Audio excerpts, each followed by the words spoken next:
싱킹 브릿지 타임즈 2024년 10월 7일자를 진행하도록 하겠습니다.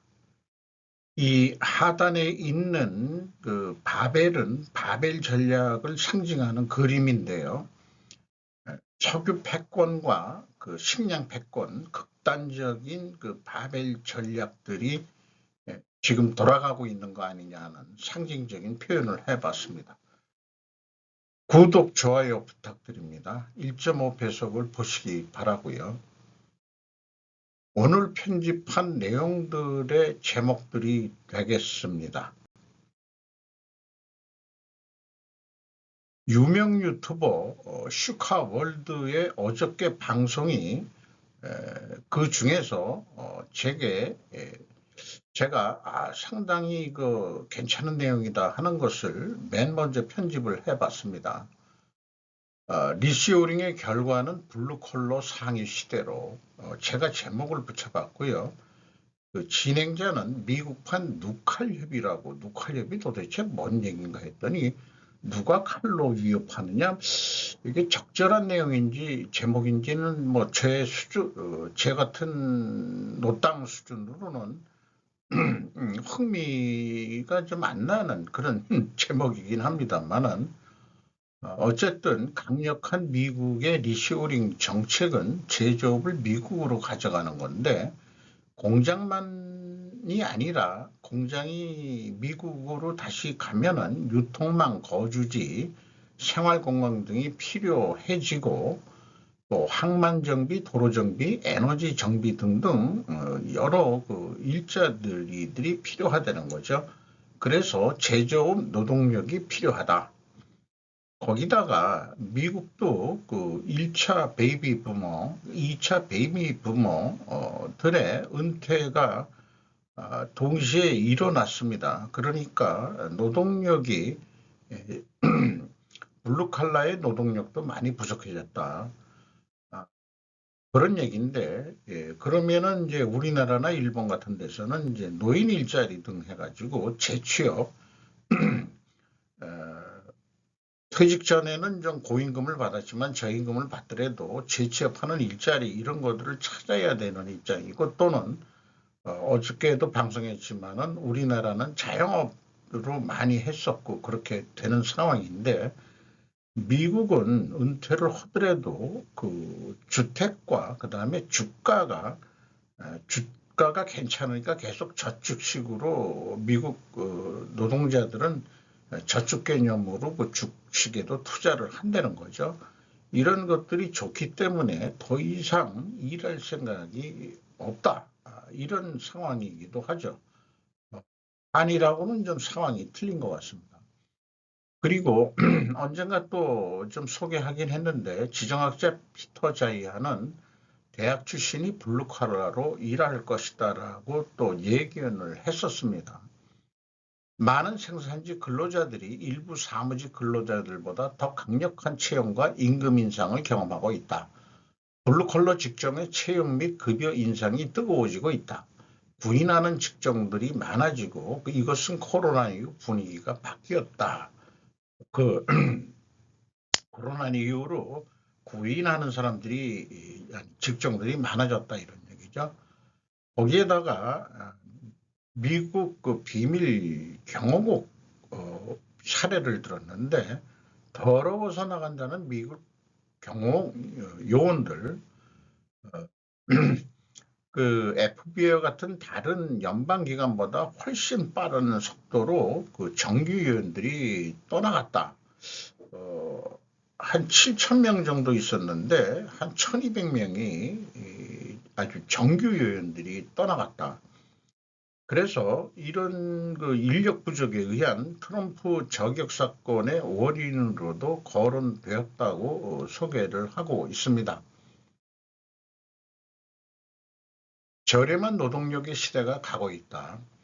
코로나 이후 가파르게 상승한 미국 민간임금, 연봉 22만 달러를 받는 비밀 경호국이 이 상태면 그보다 더 짜게 받는 군대, 경찰, 소방관은 추풍 낙엽이다.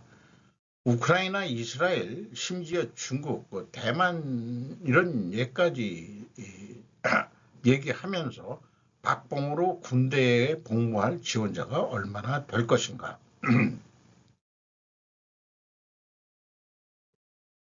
대학 다니고 사무직 근로자 해봐야 해고에 떨고 전문성도 없더라. 심지어 급여 차이가 없어지거나 역전됐다. 그 비싼 돈 들여서 대학 나와봐야 생산직만 못하더라. 무슨 기업의 실적이 안 좋아지고 뭐 그러면은 상당히 그 인원들을 노동의 유연성이라는 이름으로 해고들이 많이 일어나죠. 화이트 칼라들의 순환 시대가 온 것 같습니다. 요거 그런 뉴스를 들으면서 제가 좀 생각을 해본 거를 정리해 본 건데요. 화이트 컬러의 존재 가치는 과거에도 어떠한 형태로든 의미 없는 일이 아닌 의미 있는 일인 경영관리자로서 일을 하는 분류는 경력이 짧으면 숙련 생산직보다 임금이 낮을 수는 있었다. 그러나 경력이 쌓이면서 분명 블루컬러보다 높은 연봉을 받을 수 있는 길은 직급 상승이 목표였었다. 뭐 저 같은 경우에도 해당되겠죠. 블루컬러는 근무 경력이 길어도 임금 수준은 임금 협상에 의한 인상 외에는 기대할 수 없다. 그럼에도 화이트 컬러는 그 일해 낸 실적에 비례하여 연봉을 올려받을 수 있었다. 그런데 AI의 결과는 화이트 컬러의 일자리를 없애는 작업이 된 것 같다 이거예요. 이런 사례, 사진도 좀 소개를 하네요.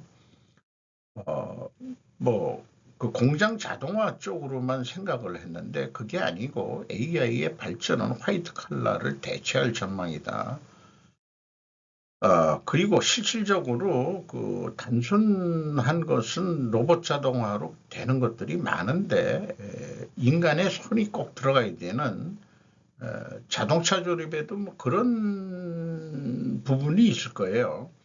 그런 거는 또 안 된다 이런 얘기죠. 아무리 그 인공지능이 뭐 되든 어때든 인간만큼 그 움직이는 것을 로봇 팔이 그렇게 그 섬세하게 할 수는 없다 이런 거죠. 지난 5년 동안 시장에 강하고 빠른 흔들림이 일어났다. 노동력의 가치가 오르면서 전문성을 담보로 한 블루칼라의 상승이 현재 일어나고 있다는 게 미국의 현실인데 이게 뭐 우리나라도 동일하게 그 영향이 미치고 있다고 봅니다. 한국 청년층 및 실업자 등 상당히 있는데 우리나라에서는 그게 일자리 미스매치라는 표현을 했는데 이게 좀 표현이 어눌하다. 노동력 가격이 올랐는데 싸게 사려고 하니 사지냐 이렇게 이제 비판하고 있습니다. 노동력의 가격이 상승했는데 느끼지 못하는 산업들 아니냐. 특히 중소기업들은 임금 상승을 견디지 못하는 한계 기술 기업들이 꽤 있을 거예요. 중간 기술 정도 가지고 있고 그러니까 중국이 아주 쉽게 베끼는 그런 거니까 그 중국의 싼 노동력에 의한 대량 생산에 의한 이 싸게 과잉 생산해서 지금 또 세계 시장을 중국이 공략을 하는 것도 있죠. 물론 중국도 임금이 올랐다고 그러지만 상대적으로는 아직 우리나라가 더 높은 임금 수준이긴 할 것입니다. 그래서 이런 단순 조립산업 업체들이 더 고통스러울 것이라고 생각은 하고 있습니다. 자, 그래서 임금을 결국 올려 가지고 그 기업을 한다 했을 때 우리는 어떤 대체 방안을 해야 되느냐 한번 이런 제안을 해보고 싶어요. 화이트 칼라하고 블루 칼라가 좀 더 그 임금 수준이 높아진다면은 그렇다면은 우리는 그 코스트 회계를 벗어나서 재정원가 회계를 벗어나서 스루폿 회계의 시대가 도래할 것이다라고 좀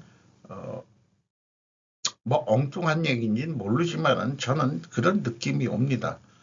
생산직 임금 인상은 느끼지 못하는 사이에 상당히 빨리 다가왔다.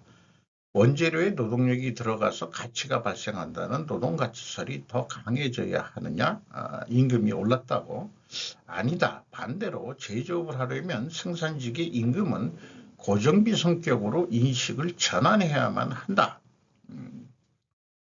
그 블루 칼라나 화이트 칼라나 임금 나가는 건 똑같은 거니까 똑같은 성격으로 인식을 해야 된다 이런 얘기죠. 즉 화이트 컬러 임금과 동일시하게 보아야 한다. 매출에 비례하여 변동하는 매출 변동비, 제조업은 매출 재료비라고 제가 명명을 하고 있죠. 관점을 옮겨 거기서 스루풋을 창출해야 한다는 인식의 전환을 해야만 하는 것이다.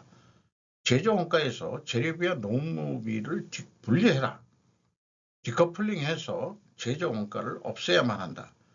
판매 가격이란 것은 그 제조 가치설에 의한 게 아니고 시장의 공급과 수요에 따라 판매가 결정되는 것이기 때문에 그렇습니다. 이렇게 좀 본 방송 내용을 제가 좀 제 입장 관점에서 한번 살펴봤습니다. 산자의 국감 최대 현안은 체코 원전 대왕고래 이런 제목으로 이윤범 파이낸셜 뉴스에서 보도했는데 이게 좀 비판을 많이 받고 있죠. 만약 5개 그 시추공을 뚫는다면 5천억 정도가 날아가는데 실패한다면은 그런데 이런 생각도 해봐요. ESG를 무기로 재생에너지 태양광을 주장하는 세력들이 만든 현재 나타나는 결과는 식량 생산 감소이다. 농사를 포기하고 근원에 태양광을 설치해서 편하게 먹고 살려고 한다. 이탈리아 뉴스를 접했습니다. 또 한국도 그런 예가 많죠. 논에다가 태양광 설치했지만 그 밑에 벼를 키운다고 하지만 나중에 수확 같은 거 어떡할 거냐. 뭐 글쎄요. 그 하는 방법이 있는지 모르겠지만은 어쨌든 힘들게 농사 안 하고 태양광 설치해서 그 지주들이 그 노후를 즐기겠다 이런 상황도 있는 거 아니냐. 그래서 이런 또 뉴스들을 좀 접하면서 느껴지는 게 대왕고래 프로젝트 실패도 과정 중 효과로 인해 실패한 것이 아닐 수도 있다 이렇게 좀 표현해 보고 싶어요. 다시 거론된 7광고와 연계해서도 생각해 볼 일이다. 그래서 맨 그 겉표지에 얘기했지만 식량 패권 대 석유 패권 이것은 석유 패권은 이스라엘 이란 전쟁의 근본 원인이라고 해석하는 사람 전문가가 있고 우크라이나 러시아 전쟁은 결론적으로는 그 식량 패권과 관련이 있다. 뭐 상관관계 있긴 하겠습니다만은 중동의 전쟁의 결과는 어떻게 될지 궁금하지만 우크라이나 휴전이 되면은 곡물 메이저가 우크라이나의 곡창지대를 차지할 것이다라는 설이 있습니다. 왜냐하면 전쟁으로 인한 부채를 아무리 그 공짜로 지원하고 EU가 지원했다 그래도 그 100%다 그렇게 되는 건 아니기 때문에 그 부채를 빌리는 것도 있을 거예요. 전쟁 비용 조달을 위해서. 그러면 그 휴전회는 우크라이나 정부가 갚을 길이 없으니까 아마 그 곡창지대를 곡물 메이저가 차지할 확률이 높지 않냐 이런 얘기가 들었습니다. 그래서 한중일 동아시아 바다에서 석유가 터진다면 그 이해관계는 첨예하게 대립될 수 있다. 즉 석유 패권의 이해관계자들과도 맞물리게 되지 않느냐. 대왕고래가 성공한다면은 한국의 그 또 지정학적 중요성도 더 강해질 것이고 그런 차원에서 그 안보 및 방위 차원에서 저는 이거는 필요한 전략일 수도 있다. 뭐 태양광 재생에너지 ESG를 주장하는 그 진보 좌파 세력들의 논리만 옳은 거고 이런 석유 개발을 해보자 하는 그런 전략이 왜 잘못됐느냐. 성공할 수도 있고 실패할 수도 있는 거. 성공만 한다면은 아주 그 바람이겠죠 우리로서는. 그래서 이런 뉴스도 나오고 있죠. 단독 7광구 협정 알고 보니 반영구 공동개발 재개 설득한다. 일본한테 김윤화 김윤호 파이낸셜 뉴스입니다. 이런 그 한일 대륙붕 협정을 더 좀 진행을 더 해보자 하는 얘기가 나온 얘기는 국제법 추세가 대륙붕 연장론보다 중간선, 등거리선 기준이 보편화되면서 7광구의 90%가 일본에 넘어갈 가능성이 제기돼서다. 이렇게 얘기하고 있습니다. 이 한국과 일본의 중간선을 그 남쪽으로 쭉 가게 되면은 아마 이 파란 선 이렇게 해가지고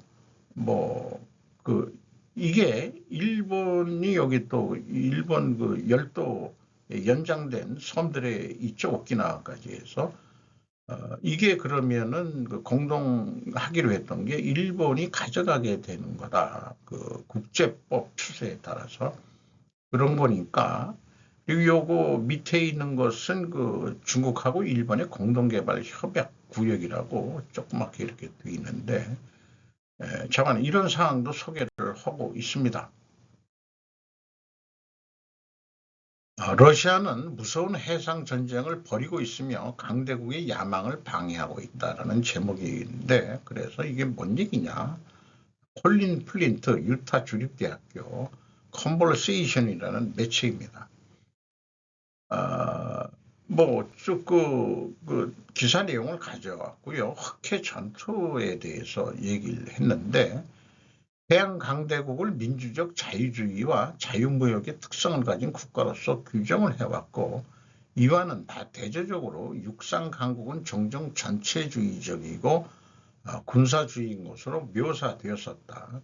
이러한 일반화는 역사적으로 적을 악마화하는 데 사용되어 왔지만은 흑해는 주변 국가들의 근해로 구성된 단단히 둘러싸인 비교적 작은 바다고 남쪽으로는 트리키에, 서쪽으로는 불가리아와 루마니아, 동쪽으로는 조지아, 북쪽으로는 우크라이나와 러시아가 있다. 이런 상황에서 2014년 러시아가 크림반도를 점령하면서 그 해상까지는 아니지만은 그 지역을 통제할 그런 힘을 발휘하려고 했었다 이거죠. 여기를 했고 지금 우크라이나 그 동부도 여기 지금 점령을 좀 한 상태죠. 우크라이나는 루마니아, 불가리아, 튀르키예의 협력을 통해 화물선이 가까운 해역을 통과한 다음 보르포루스 해협을 통과하여 지중해로 통과할 수 있도록 허용함으로써 러시아 의도는 좌절이 됐다. 이러한 다른 국가들의 근해를 이용하여 2024년 1분기에 월 520만에서 580만 톤 곡물을 수출할 수 있었다. 러시아가 푸틴에게 가라앉는 느낌, 주장직을 중국으로 양도하기. 그래서 모스크바의 전략적 이익은 중국의 이익과 일치해야만 뒷받침될 것이다. 중국이 해양으로 조금 더 당신네들이 해. 우리는 지금 나갈 데가 별로 없어. 지금 부동항은 블라디보스토크하고 저기 어디 북해 쪽에 어디 하나 있는데 거길 또 빠져나오려면은 네덜란드 등 스웨덴 이런 쪽으로 해협을 빠져나와야 되기 때문에 상당히 그 러시아는 그 해양 국가가 되기에는 좀 어려운 거긴 하지만 그래도 해보려고 지금 끙끙거리지만은 쉽지는 않겠죠. 그래서 이런 뉴스를 보니까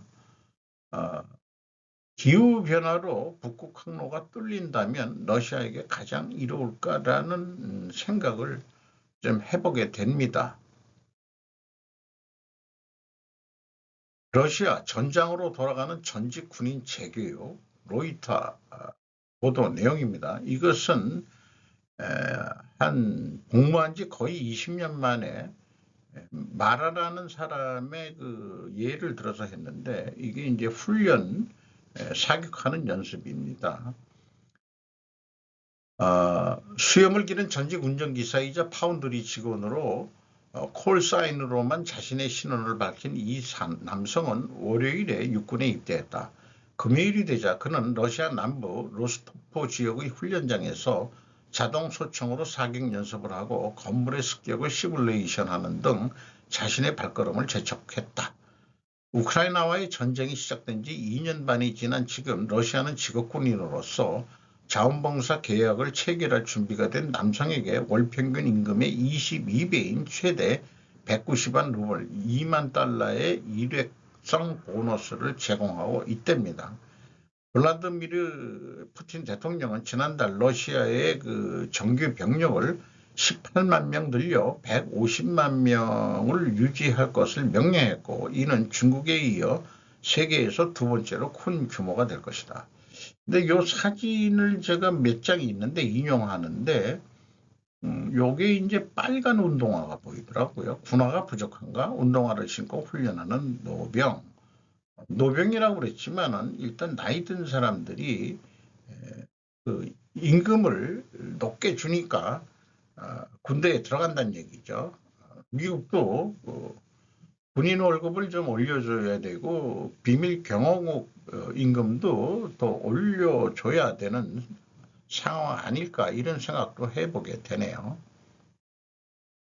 LIG 넥슨 로봇께 독일 군서 정찰 탐지 맞는다, 이런 사진을 가져왔는데, 먼저 그 현대차 그룹의 보스턴 다이내믹스의 로봇계 스팟을 도입했는데, 이 LIG 넥슨도 그 LIG 넥슨의 자체가 아니고 미국 로봇 기업 고스트 로보스틱을 또 인수를 한 방에 LIG 넥슨이 어쨌든 그 정찰 탐지 견 로봇을 그 독일이 좀 준비하는 것 같다, 이런 얘기인 것 같습니다. 이스라엘군 레바논서 북이 파준 250만 땅굴 파괴, 헤즈볼라 440명 제거, 윤태희 서울신문입니다. 이런 동영상도 소개를 해주고 있고요. 장관 이번에 그 땅굴을 파괴하면서 또 그 레바논 공습 등으로 재공습 등으로 해가지고 그 레바논이 있는 헤즈볼라 수장, 제2명대 수장까지 뭐 사망설이 나고 뭐 이렇죠. 이 땅굴 파는 것은 뭐 북한이 도와줬다는 얘기는 확실한 것 같습니다. 레바논의 땅굴 파는 방식이나 노스코리아, 북한이 땅굴 파는 거나 북한의 땅굴 파는 기술이 들어와 가지고 한 거 아니냐. 그런데 자관 국경에서 400m 약 떨어진 데까지 이 전쟁 준비를 하고 있었는데 여기를 그 파괴했다는 얘기입니다. 앨런 머스크 트럼프 집회에 합류, 해리스가 승리하면 이번 선거가 마지막 선거가 될 것이라고 주장. 나는 다크 마가다. 스테파니 칼로이도 랩에서 보도를 한 내용입니다. 이게 일론 머스크 같긴 해요. 맞는지 모르지만은 자관 대기업의 어떤 그 수장이 그 자기 정치 그 지원을 노골적으로 이렇게 하는 것은 아주 참 드물기는 합니다. 뒤에서 뭐 은근히 정치 헌금은 할 수 있는지 몰라도. 그리고 트럼프는 그는 언론의 자유를 구했습니다라고 표현했고, 머스크는 누군가의 성격을 진정으로 시험하는 것은 비난을 받는 상황에서 어떻게 행동하느냐 하는 것이다. 그리고 계단을 오르지 못한 대통령 한 명과 총에 맞은 후 주먹을 휘두르는 대통령 한 명이 있었다. 그런 다음 그는 군중을 이끌며 싸우세요라고 구호를 외쳤다. 싸우시오, 파이팅. 이제 유권자 신분증이 필요 없는 14개주가 생겼다. 이게 선거냐? 이런 얘기예요. 그렇다면 신분증이 없는데 어떻게 이 제대로 된 선거를 치를 수 있을 거라고 머스크가 주장을 지원 유세를 했다는 겁니다.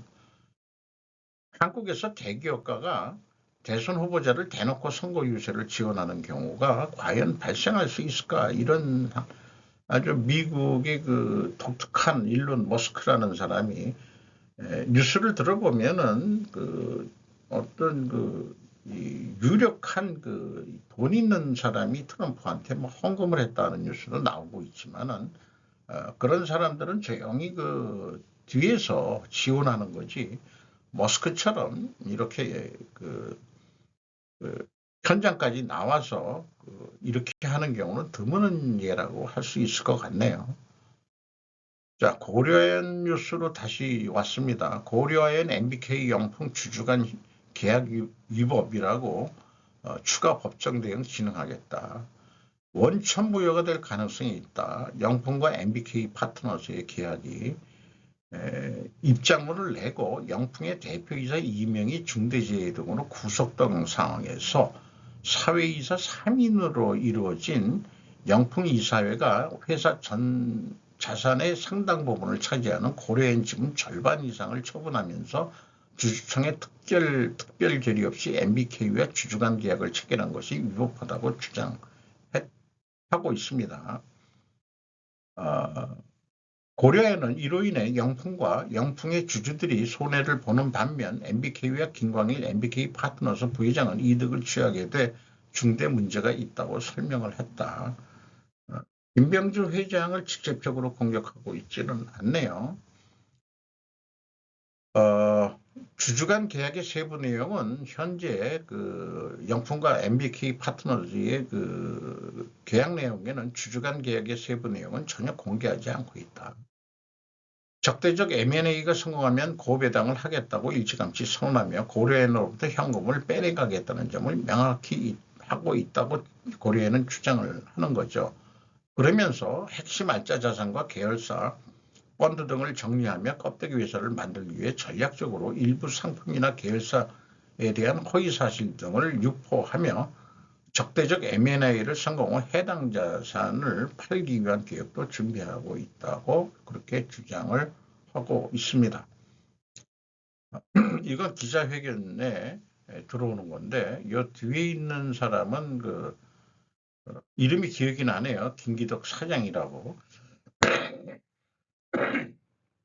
이 사람은 엔지니어 출신인지 아닌지는 확실히 잘 모르겠습니다. 영풍 팔고 영풍 정밀 사라 300억 베팅한 고려아연 최윤범 회장 김익환 한국경제. 자, 그 영풍과 그 MBK 파트너즈 그 계약이 되면서 그러면은 고려아연의 최대 주주로 영풍이 25점 몇 프로를 가지고 있는데 그럼 영풍 자체 내에도 최씨 지분이 있는데 그건 어떻게 되는 거지? 이렇게 되는데 어쨌든 그 최윤법 고려인 회장이 가지고 있는 영풍 지분을 팔아가지고 그것을 그 영풍정밀의 주식을 사는데 쓰고 있는 것 같습니다. 영풍정밀도 그 방어를 해야 되는 입장이니까. 주당 매각가는 37만 6,597원이다. 그래서 제가 좀 계산을 해봤는데요. 상반기 그 유통지수대로 본다면은 장부 가격은 99만 9천원 선인데 시중에서는 좀 영풍 자체는 덜 평가받고 있죠. 지금 고려에는 장부 가격의 2배 이상 가격이 올라갔고요. 그리고 그 지금으로서는 영풍 지분의 전략적 가치는 거의 없다. 최윤범 회장 일가가 가지고 있는 그것은 그래서 그만큼 최 회장 일가가 영풍 주식을 앞으로도 매각할 전망이더라고 나오네요. 저는 그 합의위원 정도 성격으로 서로 주식을 맡겨나는 그런 계약은 안 되냐는 아주 그냥 순진무구한 그런 착상을 해봤는데 그게 아닌 모양이네요. 그래서 고려아연 지분 1.85%를 보유한 영풍정밀은 고려아연 분양의 캐스팅 보드로 떠올랐다. 이런 얘기예요. 제 생각을 좀 정리해보면 최씨 일가가 영풍의 지분을 싸게 다 팔고 다 나오면 그야말로 영풍은 장씨가 소유의 기업이 된다. 최씨가 입장에서 이제 영풍 지분은 전략적 가치가 거의 없다는 것은 성립되는 것인가. 그 뉴스에 나온 대로 규모는 중소기업형인데 영풍정밀이 고려아연 지분 8.5%를 가지고 있는 재무구조는 어떻게 만들어졌을까? 그게 제가 매우 궁금했어요. 개인적 판단으로는 아마도 최창걸 명예회장의 작품 아닐까. 고도의 그 성격인 그런 거 아닌가. 이런 생각을 언뜻 해봤습니다. 일찍 그 일선에서 물러났다고 하는데요. 그래서 이 뉴스를 지금 찾아보면은 최창걸 명예회장은 고려인 집은 유미개발에 넘긴 배경년이라는 제목으로 조나 더 벨에서 2023년 10월 4일 날 보도된 내용입니다. 보유지분 전량 136억 원의 매각, 직접 선전 대신 유미개발의 간접 지원. 과거 장영진 영풍그룹 고문과 함께 그룹 경영을 했었고 집안의 최고 어른인 만큼 지분 경쟁에 동참하는 모양새가 좋지 않다는 판단이 있었던 것으로 보인다. 그렇다고 아예 손을 뗀 건 아니다. 유미개발 역시 채식적 회사로 분류된다. 최근 고려인 지분을 속속 매입하여 지분율을 높여왔다. 이렇게 또 얘기하고 있고요. 그런데 최 명예회장의 행보는 다소 의아한 구석이 있다. 내년 고려인 정기추주총회를 앞두고 현재 장씨 집안과 최씨 집안이 각각 우호지분 확보에 열을 올리고 있기 때문이다. 이렇게 얘기를 하고 있고요. 저는 최창걸 명예회장과 장영진 고분이 오랜 기간 호흡을 맞추며 별탈 없이 그룹을 이끌어 왔는데 그런 상황에서 지금 자기가 직접 참여하기보다는 계열사의 지분을 몰아주고 자신은 한 발 물러서겠다는 의지로 보여준다고 해석이 된다라고 이게 맞는 것 같기도 합니다. 여기에 그래서 9월 말 기준으로 장씨 일가 지분의 합계액과 최씨 일가 지분의 합계액을 했는데 유미개발은 그 고려아연 측으로 분류가 되는 것은 맞는 건 확실한데요. 고려아연이 영풍이 24.8일인데 이제 이 안에 최씨 지분이 또 있는 거죠. 그래서 제가 계산을 해보면은 서로 비까비까 아주 그냥 우열을 가리기가 좀 어렵게 되어 있는 거로 되어 있습니다. 여기에 요거 자는데 이재중이라는 사람은 고려앤맨입니다. 요거는 분류가 더벨에서 분류를 좀 크게 작습니다만은 그렇습니다. 영풍정밀의 최대 주주는 그래서 영풍정밀을 보면은 유중근 씨라고 되어 있는데 최창걸 명예회장의 부인으로 나와 있어요.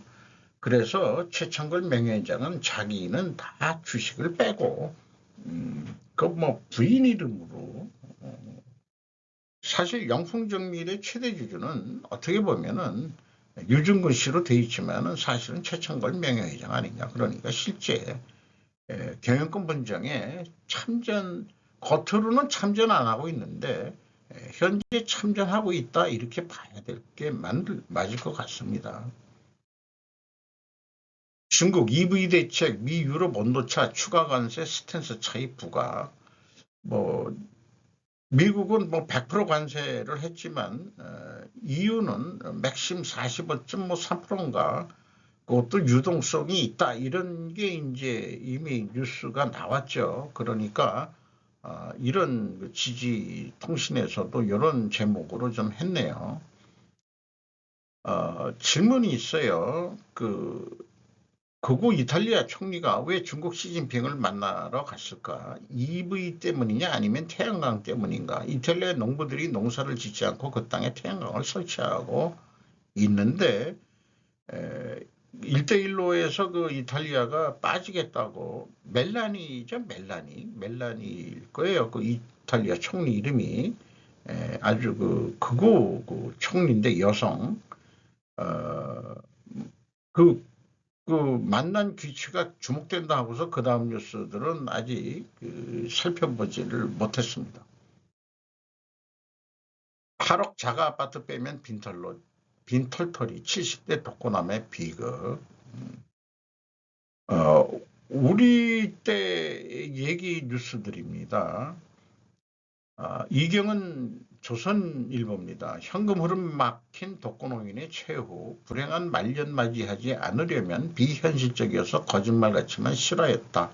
인생 말년에 더 중요한 현금 흐름, 이렇게 소제목을 보게 되는데, 혼자 살다가 그냥 8억, 내 인생의 전부인데 이거를 어떻게 파느냐 이렇게 되는데, 결론적으로 얘기하면은 그 8억 아파트를 해서 언제 하늘나라로 다시 갈지 모르지만은 그 돈을 좀 먹는데도 좀 쓰고 자기 건강을 위해서 자기는 뭐 조그만 뭐 전세를 살든 이렇게 했어야 되지 않느냐는 게 결론일 것 같습니다.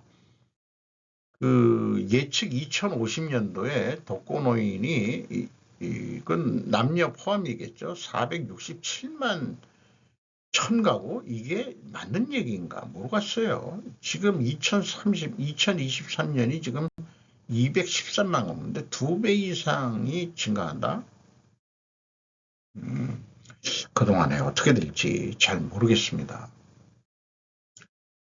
부모의 저수입이 자식에게 연봉 130만엔의 30대 남성, 여자 손 하나로 키워준 어머니를 원망하지 않을 수 없는 너무 애틋한 이유라는 제목을 붙여서 미터 개이코라고 더 골드 온라인에서 보도를 했습니다. 빈곤의 연쇄. 아버지의 빚을 계기로 집안이 점점 더 가난해진 소년, 또 빚 때문에 또 이혼도 했고 엄마 밑에서 자란 모양입니다. 근데 어머니도 최종 학력은 중학교다. 2년 정도 다녔지만 출석 일수 부족과 성적 저하를 유급해버리고 그대로 중퇴했기 때문에 중졸 학력으로 돼 있어가지고 어디 좋은데 취직도 못하고 연봉은 130만 원 이하로 살아왔고 한 달에 10만 원의 수입 내에서 생활할 수밖에 없어 아동 분양수당을 합쳐도 생활은 어려웠었다. A씨는 어머니와 원룸 지은 지 40년 된 아파트에서 몸담고 살았다. 일하는 어머니를 대신해 슈퍼 특매를 노리고 저녁장을 보는 생활이었다. 이거 무슨 얘기인지 저는 몰랐는데 풍족하지 못한 한국 유학생이 주로 생활하는 방법이기도 합니다. 지금은 뭐 앵화 가치가 떨어졌다 그러지만은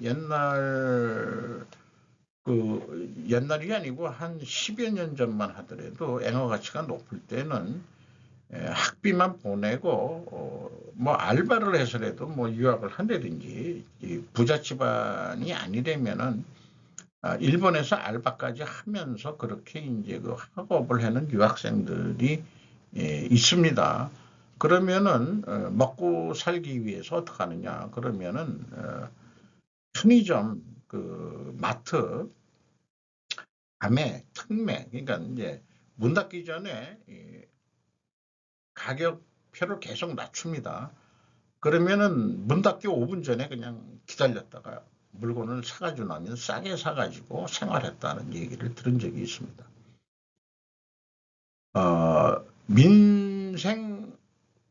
민생활 기초조사에 근거한 상대적으로 빈곤한 상태에 있는 어린이의 비율은 11.5%고 특히 한부모 가구의 빈곤율은 44.5%로 높다, 이렇게 소개를 하고 있네요.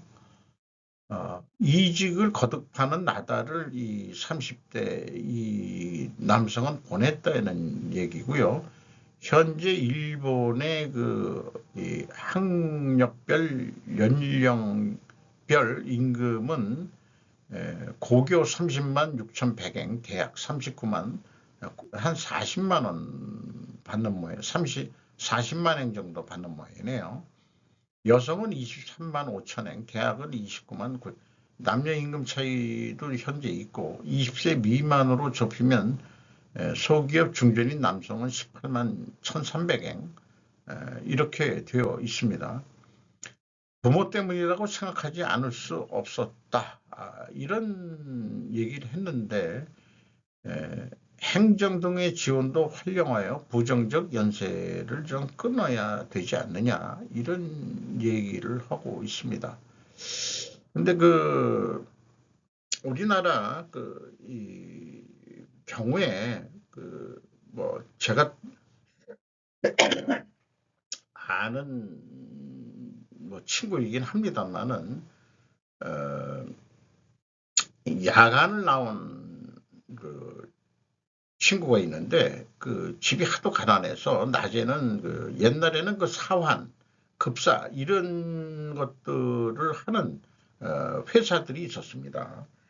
그런 거로 해서 돈을 약비를 벌어서 어떻게 고등학교까지만 졸업을 하더라도 취직하는데 임금 수준을 좀 높게, 그러니까 이 친구가 이직을 거듭한 나날이 이게 좀 글쎄 어땠는지 한국하고 일본하고의 차이는 좀 인내심과 끈질김 속에서 어떻게 버텨야 되지 않았었겠느냐 하는 생각도 나네요.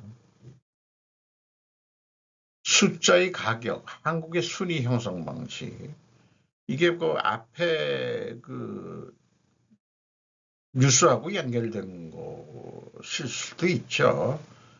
부모가 못 살면은 자식도 못 산다. 그런데 우리나라도 결국 그런 거 아니냐. 순위에 따라 형성되는 삶인데 숫자로. 이것이 바로 우리 한국 사회의 영혼이다. 순위에 따라 형성. 진보의 원동력. 우리나라가 성공적으로 전환된 몇 안 되는 국가 중 하나이긴 합니다. 그리고 특히 1961년부터 1979년까지 국가를 통치했던 철권 지도자 박정희 전 대통령은 경제개발 5개년 계획에서 우리나라의 어떤 것들을 경제 성장률과 수출 증가율의 수치 목표를 세웠죠. 이것이 이제 고정화되고 영향을 미쳤다고 이렇게 좀 소개를 하고 있네요. 그럼에도 불구하고 이제는 정량화할 수 없는 값이 있지 않느냐. 2023년 매일 더 많은 숫자라는 책에서 공동저자인 미카엘 알한과 헬치 호르존슨 언급했듯이 어느 정도 전 세계적인 현상이긴 하지만은 두 경제학자는 전 세계가 숫자 대유행을 경험하고 있다고 말한다. 김누리 동문학과 교수는 한국이 수치난발로 인한 부작용으로 어려움을 겪고 있다고 말한다. 이로 인해 한국은 끔찍할 정도로 경쟁이 치열한 사회가 되었다.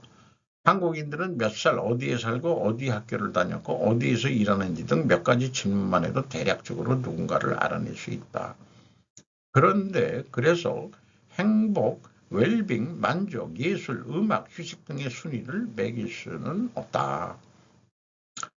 비교에 대한 이러한 의존도는 종종 성적 직책 또는 소득과 같은 측정 가능한 성취에 대한 집중도를 높이는 경우가 많지만 사람들이 다른 사람들과의 관계에서 자신이 처한 위치에 대해 끊임없이 부적절하거나 불안감을 느낄 수 있기 때문에 행복감이 떨어질 수도 있다. 이렇게 이제 표현을 하는 거죠. 정량화, 정성적, 이런 거는 제가 시스템을 했기 때문에 정량화 목표도 있지만 정성적 목표도 고려를 안 했던 건 아니에요. PMB라는 게 뭐냐 그러면 Policy Measurement Behavior. 인간은 어떤 평가하겠다는 정책에 의해서 행동하게 돼 있다. 그러니까 정량적으로 하겠다 그러면은 정량에 맞게끔 행동하게 돼 있던 거니까 우리나라가 숫자에 의해서 그렇게 살아왔다는 것은 그럴 수밖에 없었는데 이제 정성적인 지표가 이 폴리시 정책에 좀 들어가야 되지 않겠냐 하는 생각을 해보게 됩니다. TMB 사고방식으로는 폴리시에 정성적 지표를 넣으면 된다. 문제는 측정이긴 하다. 이건 주관적 지표일 수 있기 때문이다. 숫자는 통계를 내기도 좋고 그러지만 정성적 지표를 뭘로 할 거냐 그래도 매저먼트 측정할 방법은 있어요. 설문조사라든지 좋다 나쁘다 뭐 여러 가지 얘기하는 방법이 지금도 있지 않습니까? 그런 다음 행동하게 된다. 사람들은. 우리는 살아보면 어느 정도는 정성적으로 사람을 평가하고 대응하는 삶을 살고 있다는 것도 밝힐 필요가 있다. 이렇게 이제 제가 정리를 해보게 되네요. 이런 게 정책적으로 공고히 된 건 아니지만 사람이 인간이 인간을 평가하는 데는 그런 숫자만 가지고 이제까지 했겠냐 하면은 그것도 아닐 거예요. 현실적으로는 정성적으로 느낌 같은 느낌으로 딱 이 친구는 괜찮아. 이런 게 올 수 있는 거예요. 그러니까 그런 거를 수치로는 표현을 못해도 어떤 표현하는 측정 방법을 우리가 개발하는 게 중요하다 하는 대안 제시 같은 거를 조금 더 뉴스에 내보냈으면 어떨까 하는 생각을 해보게 됩니다. 참 쉬어가는 표지로 요즘 외국인들이 한복을 입고 이거 대단한 거예요. 기모노도 아니고 한복을 입고 일본 신사에 가서 찍은 사진이고 또 다들 그 일본 사람들이 우호적으로 재밌고 이쁘다고 그렇게 했다는 거를 얘기를 하고 있네요.